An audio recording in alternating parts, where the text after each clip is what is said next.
Hey guys. So this video is a few days late.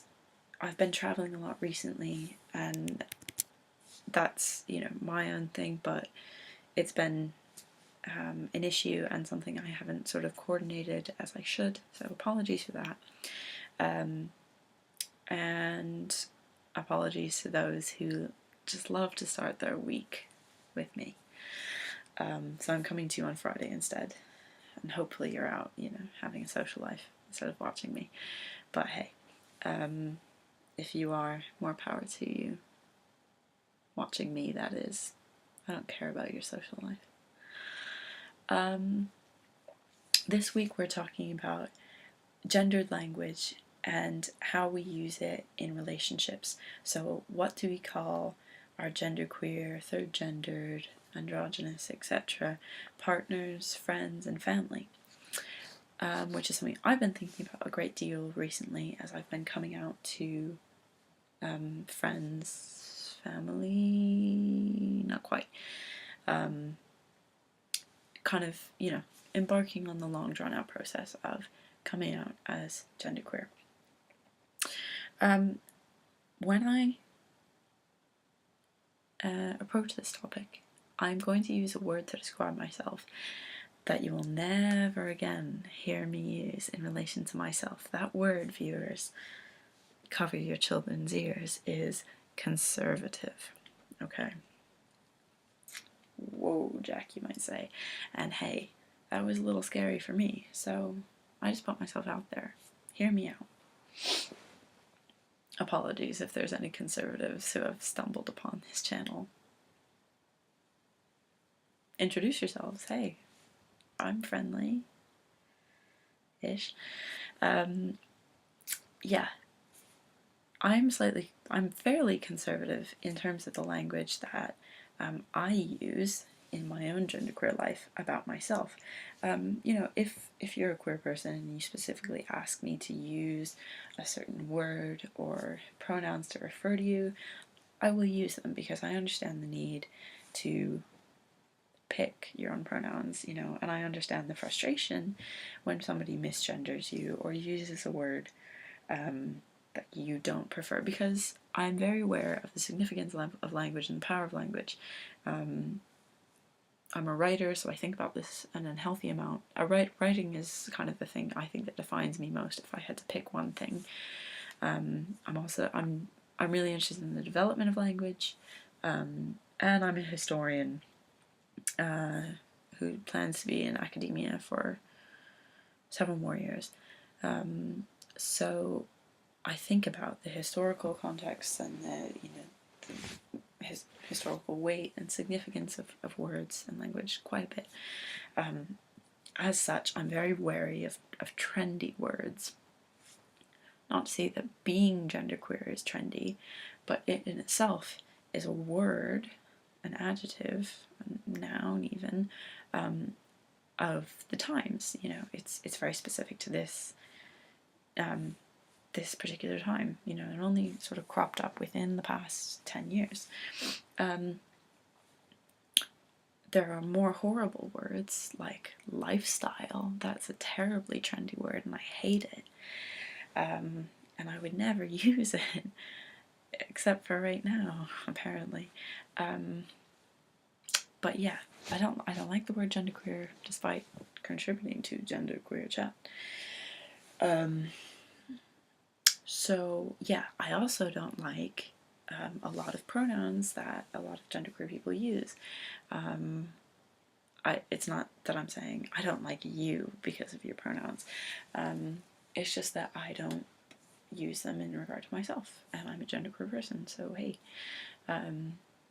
By these pronouns I mean HIR, XIR, ZIR, here, zir. I'm not sure how you want to pronounce those. I've heard them pronounced many different ways. Yeah, I don't like these for a variety of reasons. One, I don't aesthetically like them. Just don't like those letters together. I don't hear them in, common use, so I don't feel like there's a lot of common ground when I'm you know, using them with non-queer people.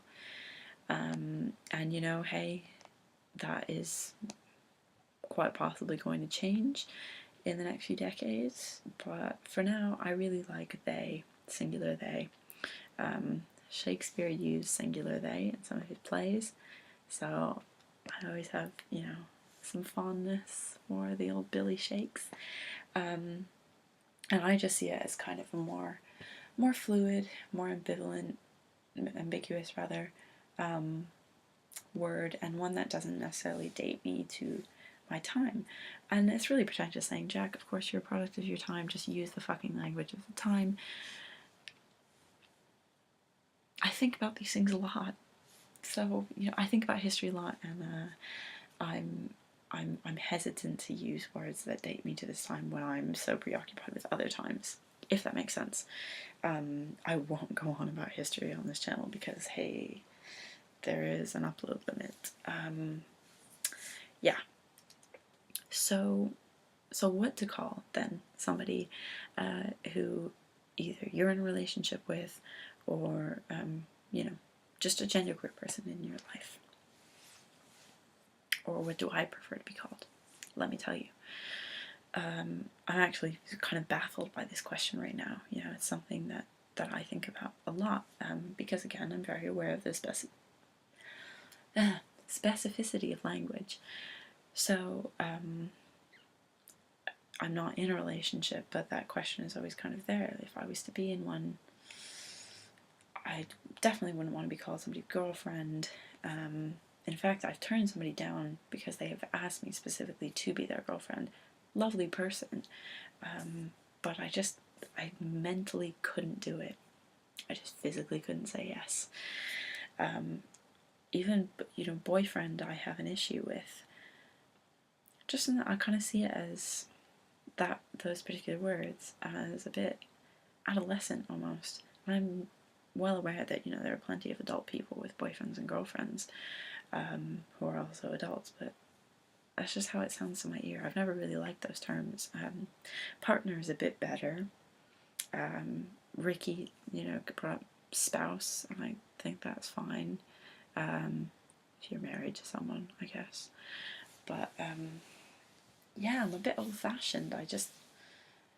Significant other, that's fine. I like that, ish, you know.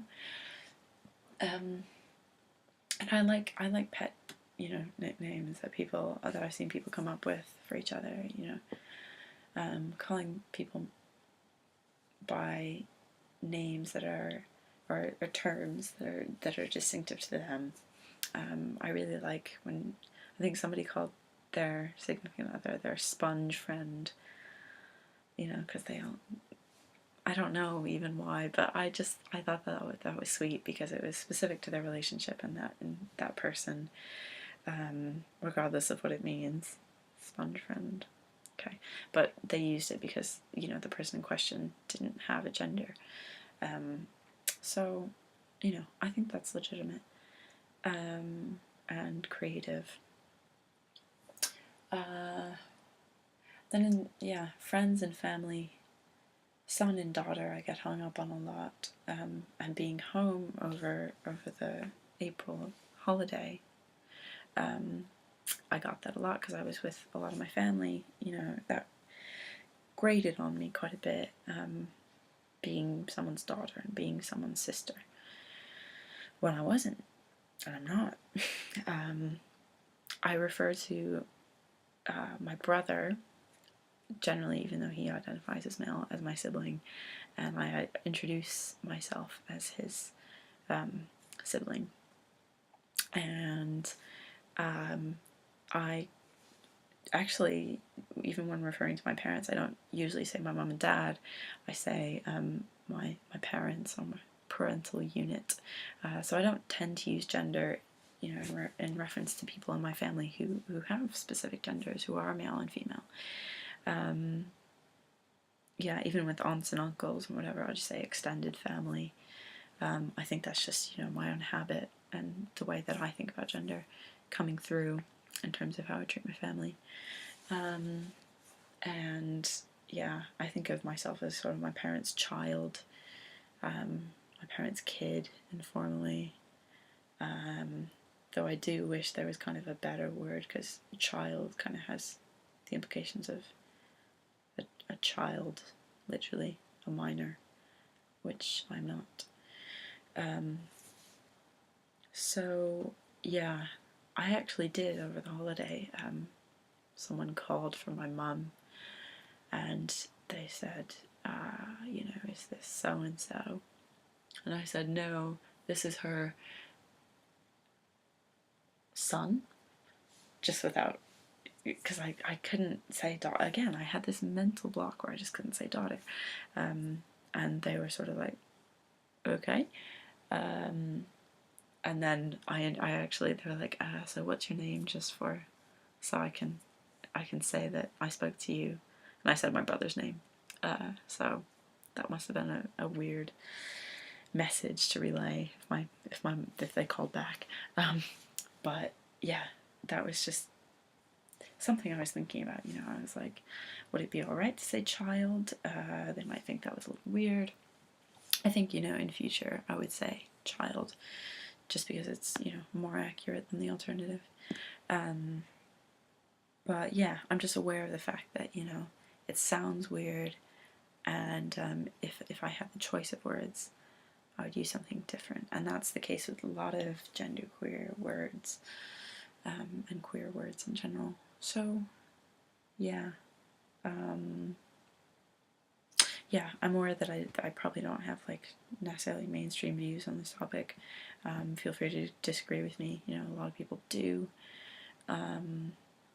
But yeah, overall, I think I tend to use kind of more conventional and recognizable words because I see them as more specific and more alive, and more relevant to myself. So, needless to say, discussing gender and gender relationships is quite difficult, probably more than it needs to be for me. But that's the way it is.